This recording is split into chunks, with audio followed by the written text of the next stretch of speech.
lahat na lang nagmahal guys. Mga krudo, mga bilihin, nagmamahal na rin.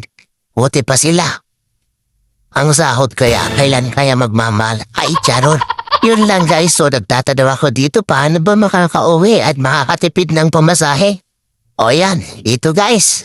Pwede tayo dito na mag-boat na lang para sa gayon mas mura. O ito, try natin to dito. Magtanong muna ako. Ito. Tatanungin natin. Kuya, magkano hanggang Maynila? Ayan, 100 lang daw. O tara na. Dito na lang tayo, mag-boat na lang tayo para makatipid. At gagawin natin ang lahat ng mga kaya natin gawin para makatipid guys, diba? Pagtipid na lang tayo guys kasi andyan na. Tumaas na lahat ng mga bilihin, mga crudo at iba pang mga petroleum products guys, diba?